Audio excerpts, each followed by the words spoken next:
Well, it's the new year, which means new content. So the first thing we're going to talk about this year is a Marvel project, which is Echo.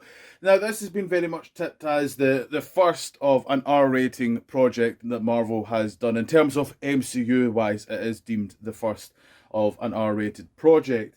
But will it kind of reach the heights of the Daredevil show, or will it just kind of fall flat? Well, let's find out.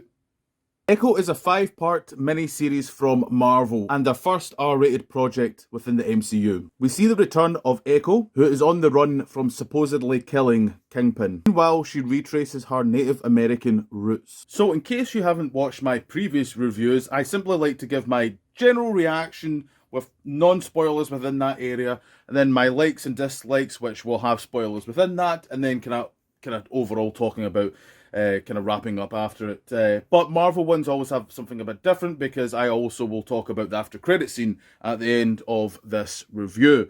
So first of all, let's just talk about my initial reaction. This show is fantastic. I absolutely thoroughly enjoyed this show. I think it does a perfect blend. I'm going to say right now, if you love the Netflix shows, I don't know if you outright will love it. I don't think it's exactly like the Netflix shows. I've always been one. I think the Netflix shows are fine. I think some people kind of over glorify them a bit. I enjoyed Daredevil. I enjoyed some other things, but I didn't enjoy Defenders and Iron Fist and certain castings. I thought were just not for me. I always felt a lot of the time it was a mixed bag, really overall. But if you like that tone, you'll get bits of that in Echo, but I don't think it's the main focus.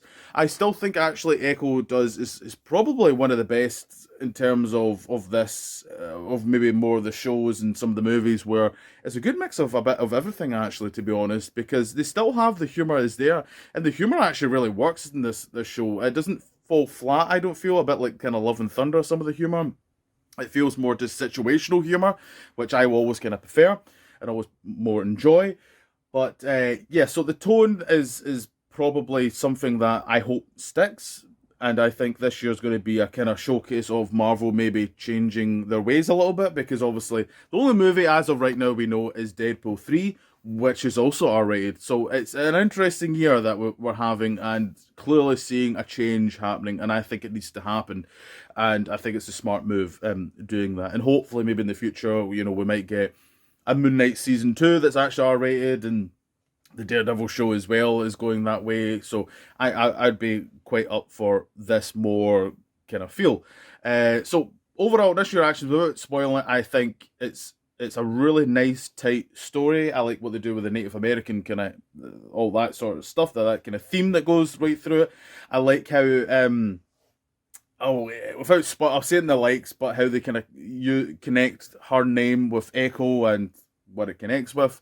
I thought that was really handled really well. Kingpin is fantastic. There's some nice little Easter eggs as well, which I'll talk in the likes, which I really liked the Easter eggs in this show, because there wasn't many, but I liked that what there was just enough, and I liked it. But so yeah, so my overall reaction, thoroughly enjoyed it. I should probably put it pretty damn high in the shows. I would probably have it WandaVision, Loki, than Echo right now. And I had Hawkeye on my in the third for quite some time. That's went down a bit, I would say, because I really do enjoy Hawkeye, but this is a better show in general. I would say, but so yeah, that's my initial reaction. It's a really good. I love the tone and the vibe of it, the feel of it. I think she's great, the main actress. I forget how you pronounce her name, but sorry, but is it Aquia Cox or something like that? I apologize about that if getting that wrong, because she's great. She's actually absolutely fantastic. I really like what they kind of do with her character. I think she's great. So yeah, so that's my kind of initial reactions. Let's get on to the likes and going into the kind of spoiler stuff. So on to my likes. The first thing I'm going to talk about is the tone. I've really liked the tone. I kind of already talked about it, but I think the tone is handled very well in this season, and it's something I hope, as I've kind of already mentioned, I want to see more of. I really want to see this kind of more. There was some bits that felt like it's not as good as Logan, but like it just the way it kind of felt. And I like the more kind of just kind of simplistic kind of. It's not overly big, and I like that sometimes. And I like it when MCU kind of kind of jumps about with that kind of feel, and I like that sort of kind of stuff. So other likes I like, I really like the family dynamic in this season is really strong. I really like it. It's very Fast and Furious. It's all about family. Vin Diesel would be loving this season. But I think it's done very well. I think it's handled very well. Going to quickly talk about how actually I really liked how she got the name Echo and how that worked.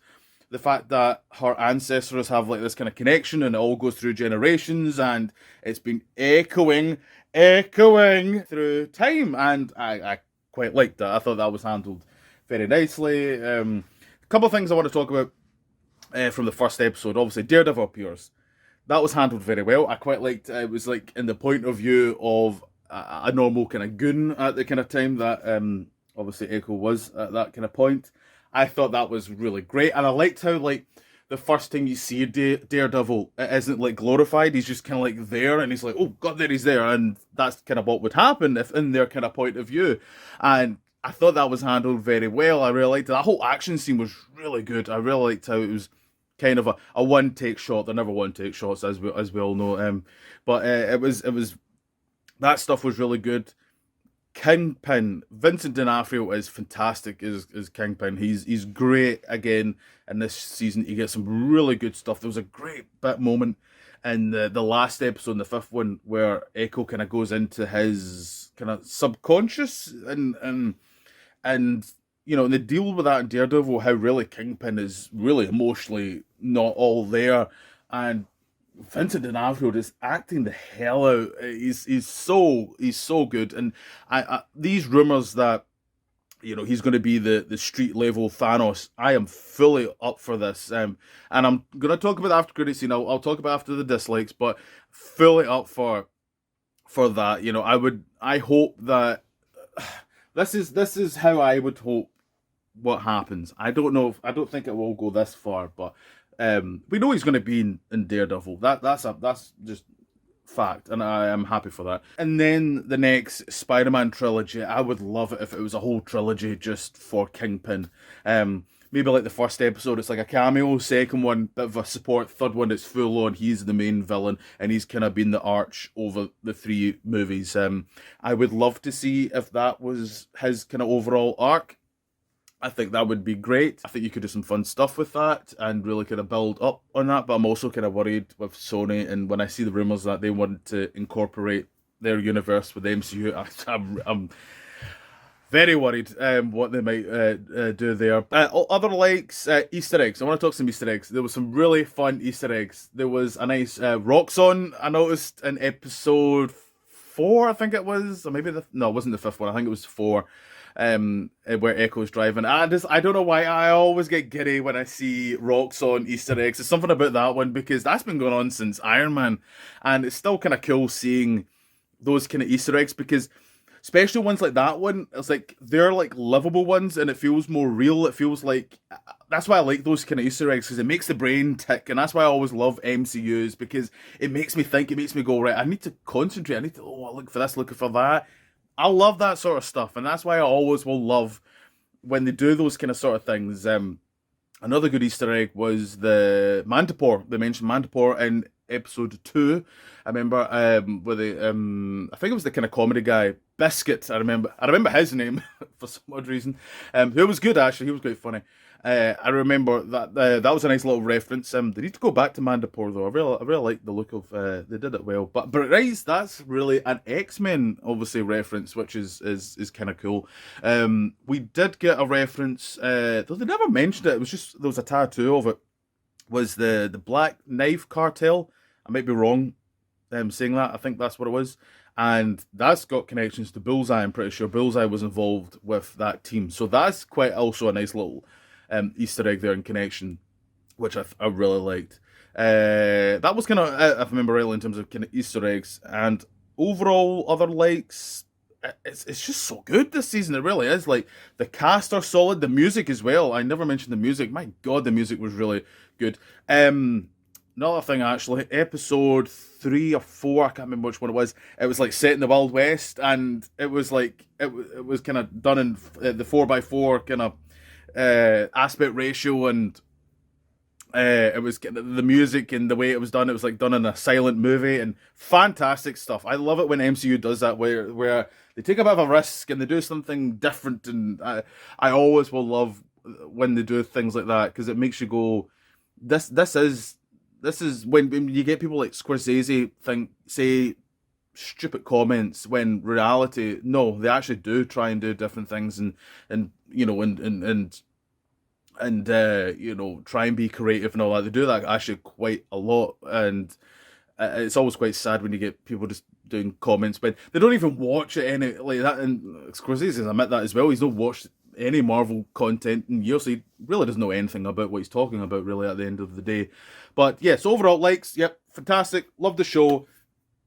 Let's go on to the dislikes. Now on to my dislikes, and I'm going to say right now there isn't much I've got really to hate on this show, to be honest. To be honest, I would have loved it a little bit longer. Actually, I would have liked maybe 6 episodes. I just really liked that Oklahoma setting and that kind of feel.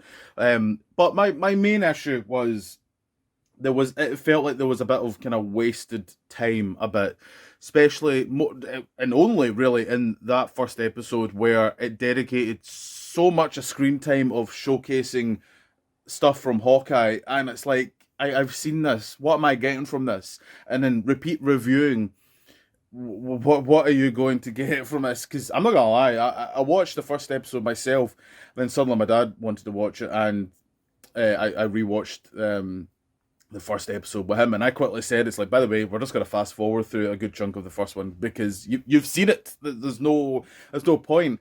And I get for maybe like new, you know, your new viewers, I understand that, but you know, at the same time, when it comes to repeat viewing, you know, it's going to be a bit kind of like, oh, this was a bit of a waste of screen time, and it is, and it's a shame, because I really quite like the way it's handled, this show, and when it does kind of stuff like that, I think it's a bit of a shame. But yeah, to be honest, I'm gonna be, I don't want to sound like that guy. It's just I think that was kind of. Maybe the other dislike was on the 5th episode, the dealing of that Zane, his name was, that villain, who I was quite liking, I must say. I was quite like, he felt like someone from the Netflix shows, and I thought he was a bit kind of handled a bit quickly. I thought, and I thought that was a bit kind of a shame how they kind of dealt with him. But that's kind of really it. There's really not much. I know there'll be people that will complain there's not much Daredevil. It's not a Daredevil show. It's an Echo show. I couldn't care less. The fact that we got a cameo, be grateful for that, and I'm thrilled that we got that. Though I do find it funny that No Way Home has just Matt Murdock, Echo just has Daredevil, She-Hulk has both. What's the next Daredevil one going to be, you know? Are we going to get the multiverse of Daredevils? I hope not. Ben Affleck going to come back? But yeah, that's really it for my dislikes. I can't lie. I thoroughly enjoyed... I'd be picking at the show, and then when I see people make comments, and I couldn't care less anymore about critics and people's comments anymore. It's gotten to this point. I'm a big Doctor Who and Star Wars fan, and for years, Marvel used to be quite... The fans used to feel like quite together, and I thought, oh yeah, Marvel's not like what those fandoms are, and they've become that now. It's like everything's a problem, everything's an issue. I couldn't care less anymore. If I enjoy it, that's enough for me, and I did, and I hope you guys did too. But so yeah, that's my dislikes all kind of done. So let's talk about this after credit scene. So the after credit scene, which has to be one of my favorite in years. They've actually been quite good lately, because Marvel's, I really love the Marvel ones as well, and this one as well. Because to me, the perfect after credit scene just, it makes you hungry for more. It makes you just want you want it now. What's happening? So basically, as Kingpin very much kind of defeated again. Christ, how many times has that been defeated with Daredevil as well alone? But so he's in his plane, and he hears a news report, and it's going on about, oh, New York needs a strong mayor. They need someone focused, and you know, someone that can connect with the people, because Kingpin thinks he can connect with the people, which I love. That's almost like how what his ego is like a bit as well. He thinks that he could be like this. And now this was rumoured for some time, that the next kind of arc for Kingpin is that he's going to be the mayor of New York, and he's going to kind of cancel out Vigilante. I love this so much, and the fact, see, when I saw this, actually, when it happened, I literally went, yes, yes. I was like so just excited about it, and it's rare when that happens nowadays. When I get actually, I actually said something out loud. Normally, I just watch something and I'm just like, no. So yeah, normally I don't really kind of. I'm not really. I've never been like. See when you see those reaction trailers and people like scream and shout, and you know they're not really. They're just doing that for the camera. They're not real people. They when they do these sort of things at all. I never get that emotion. But I did a little bit for that because I was like, I know what this means. I know where they could go with it, and I am on board. I am so excited. I am there for it, and I cannot wait to see the future of Kingpin and just Marvel in general. With we've got with Daredevil, and we've got with obviously possibly the next Spider-Man trilogy, which would be nice. It feels like back when I watched Far From Home and that after credit scene where we saw well it was that big cliffhanger where Peter's identity is revealed, and also bam, they revealed J.K. Simmons back as J. Jonah. It was that feeling, that moment, it felt like, oh, this is going to be a good journey. And it was, because I love No Way Home. It's a fun movie, and so I feel like we're back at that kind of momentum again. So I'm looking forward to the future and where it goes with Kingpin. So that's my review for Echo. There isn't really much to kind of talk about because I always find the stuff I love, there's not really much to talk about, but the things you don't like, you can go on forever and ever. But yeah, I thoroughly enjoyed the season. It's only 5 episodes. You'll fly through it when you watch. I did, Christ. I mean, the first episode is like 45 minutes, which is the longest episode. It goes shorter and shorter near enough as it goes along. But it doesn't feel rushed. It feels like it takes its time. The first episode is a bit weird, why it showcases so much of Hawkeye. I've seen it. I don't need to see it again. Not in a bad way. I love that show, believe me. But overall, yes, she's great. The main actress, I keep forgetting her name, and I feel so bad saying it because she is generally really, really good as well. Vincent's great as well. The whole cast, I really love him. The granddad, I didn't mention the granddad. He has some really funny stuff as well. He was really fantastic. I really liked him. So yeah, really good. The action's fantastic. The tone, the music, just everything. I like the Native American culture, kind of the stuff that they incorporated into it, how they use the word echo. It's all good stuff, and it gives me a great, fantastic after credit scene, and I cannot wait to see the future and how they deal with that. So yes, I'd like to know what you guys think. Please comment down and tell me your thoughts of Echo. I'd love to know. So please like, share, and subscribe. That would be fantastic. More videos in the future. As always, I'm sorry, I'm still going to be here doing all this drivel that you, for some odd reason, watch. But more videos in the future. So until then, see you later.